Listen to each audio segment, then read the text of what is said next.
السلام علیکم۔ کلاس ہم یہ تاریخی ٹائم لائن پڑھ رہے تھے، تو اس ٹائم لائن میں بہت سی ہماری کام کی باتیں ہیں جن کو ہم ڈسکس کر رہے تھے۔ تو اس میں ہم پہنچے تھے 616 پہ۔ تو یہاں پر ہجرت حبشہ جو 2 دفعہ ہوئی تھی، اس میں 616 میں سیکنڈ ہجرت ٹو حبشہ ہوئی تھی۔ اس کے بعد 617 میں سوشل بائیکاٹ آف بنو ہاشم۔ یہ جب کفار لوگوں نے دیکھا کہ حضور صلی اللہ علیہ وسلم کے ہاتھ پہ مسلسل لوگ مسلمان ہو رہے ہیں اور آپ کے اہل خانہ بھی اور آپ کی فیملی کے لوگ بھی مسلمان ہو رہے ہیں، تو انہوں نے ایک حربہ استعمال کیا کہ ان کا مکمل بائیکاٹ کیا۔ تو ان کا سن 7 نبوت کے 7ویں سال یعنی 617 میں سوشل بائیکاٹ ہوا۔ ایک گھاٹی تھی، وہاں پر اس گھاٹی کا نام ہے وادی شیب بن ابی طالب۔ اس کے اندر ان کو محصور اور محبوس کر کے رکھا تھا۔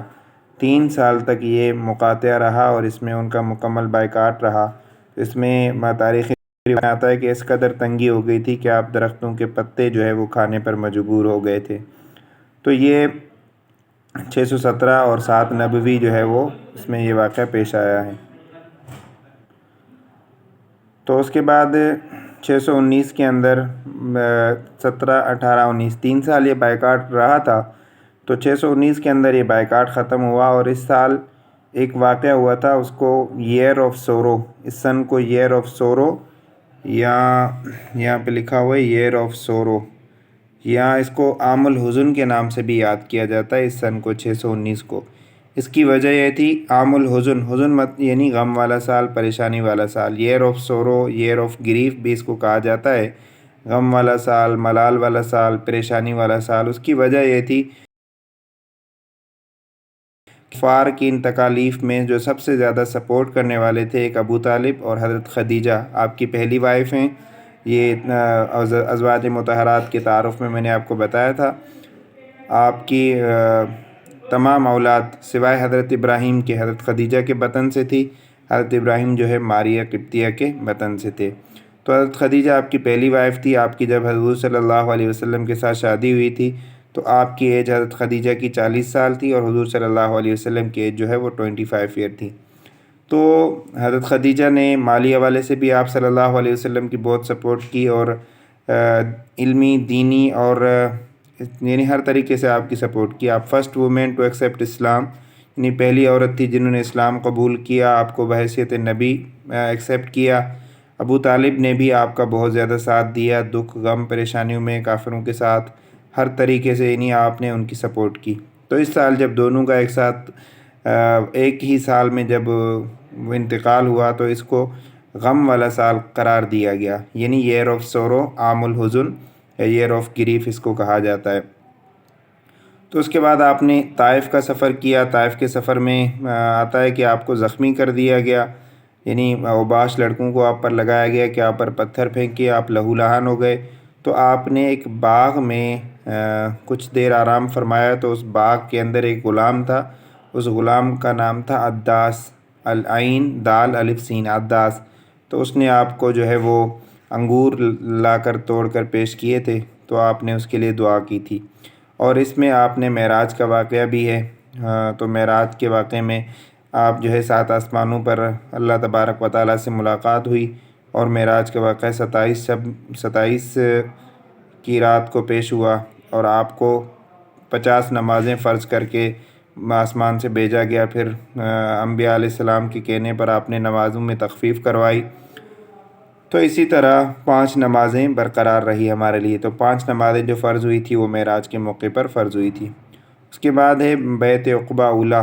یہ ایک بیعت ہوئی تھی، اس کو فرسٹ پلیج ایٹ عقبہ، عقبہ ایک جگہ کا نام ہے، تو وہاں پر اس کو عقبہ اولیٰ فرسٹ یعنی پہلی بیعت کہا جاتا ہے۔ پھر دوسری بیعت جو ہے وہ عقبہ ثانیہ سیکنڈ۔ حضور صلی اللہ علیہ وسلم اور مسلمانوں نے جو ہے وہ مائیگریٹ یعنی مائیگریشن کی، مدینہ کی طرف ہجرت کی۔ تو آپ کو پہلے بھی میں نے بتایا تھا کہ حضور صلی اللہ علیہ وسلم کی ٹوٹل ایج جو ہے 63 تھی۔ 40 سال میں آپ کو نبوت ملی۔ نبوت ملنے کے بعد جو وقت آپ نے مکہ میں گزارا تھا ان کو نبوی سال کہا جاتا ہے۔ آپ ٹوٹل 13 سال مکہ میں رہے تھے، تو وہ 13 سال نبوی شمار ہوتے ہیں۔ اب جب 622 میں آپ نے ہجرت کی تو ہجرت کے بعد جو وقت ہے اس کو ہجری سال کہا جاتا ہے، یعنی ہجرت مدینہ۔ تو اسی طرح ہجرت مدینہ کے بعد آپ 10 سال رہے تو 10 سال ہجری سال شمار ہوتے ہیں، اور 13 سال جو آپ مکے میں رہے وہ نبوی سال شمار ہوتے ہیں۔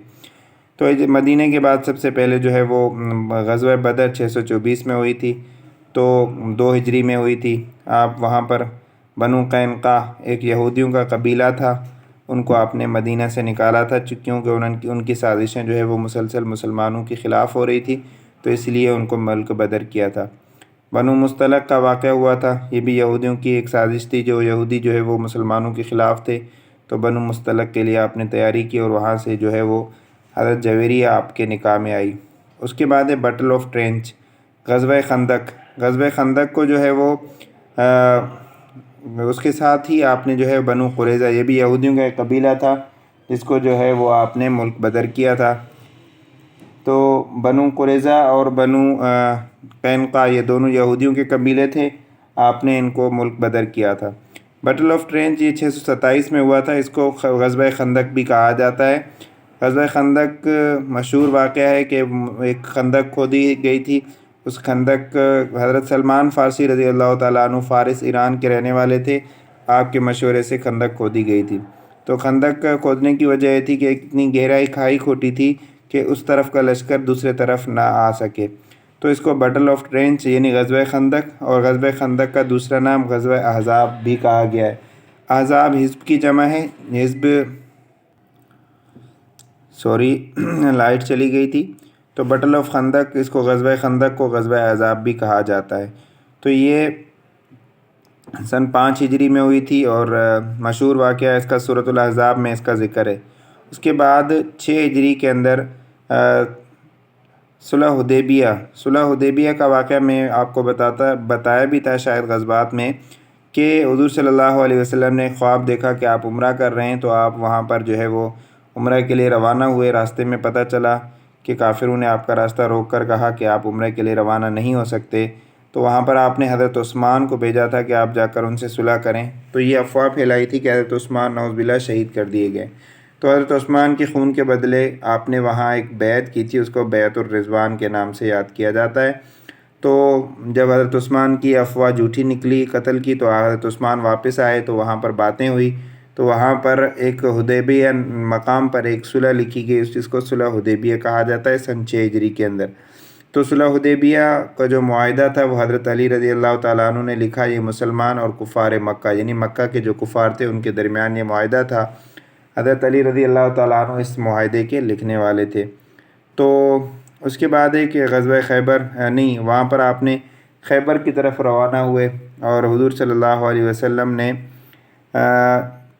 سن 7 ہجری کے اندر، یہاں انہوں نے ان کو ایک ساتھ ملا دیا، لیکن سن 7 ہجری میں آپ نے ویریس ہیڈ آف اسٹیٹ جو تھے ان کو آپ نے خطوط لکھے، جس کو خطوط کا ساحل کہا جاتا ہے۔ تو آپ نے بہت سے بادشاہوں کو خطوط لکھے تھے وہ سن 7 ہجری میں، ان خطوط میں بھی کچھ امپورٹنٹ MCQs ہیں، تو وہ بھی آپ دیکھ لیں کہ کس صحابی نے کون سا خط کس بادشاہ کو لے کر گیا تھا۔ تو یہ بھی 1-2 سوال کبھی کبھی ڈیپ اگر آ جاتے ہیں تو ان میں سے بھی پوچھے جاتے ہیں۔ تو اسی طرح سن 7 ہجری میں آپ نے بادشاہوں کو خطوط بھی بھیجے تھے۔ تو 629 میں حضور صلی اللہ علیہ وسلم نے حج ادا کیا تھا مکہ میں، اور غزوہ موتا بھی اسی سال ہوئی تھی۔ سن 8 ہجری میں جو ہے وہ فتح مکہ ہوا تھا، بٹل آف حنین اور طائف وغیرہ۔ 9 ہجری کے اندر غزوہ تبوک، ایئر آف ڈیپوٹیشن بھی اس کو کہا جاتا ہے۔ تو غزوہ تبوک حضور صلی اللہ علیہ وسلم کا آخری غزوہ ہے۔ یہ بھی کبھی کبھی پوچھا جاتا ہے کہ حضور صلی اللہ علیہ وسلم کا آخری غزوہ کون سا ہے، تو آپ کا آخری غزوہ غزوہ تبوک ہے۔ فیئرویل پلگرمیج ایٹ مکہ، یہ جو ہے مکہ میں جو ہے وہ فیئرویل ہوئی تھی حاجیوں کی۔ حضور صلی اللہ علیہ وسلم کی ڈیتھ جو ہے وہ 632 ہوئی تھی، حضرت ابوبکر صدیق رضی اللہ تعالیٰ عنہ کی خلافت کا آغاز ہوا تھا۔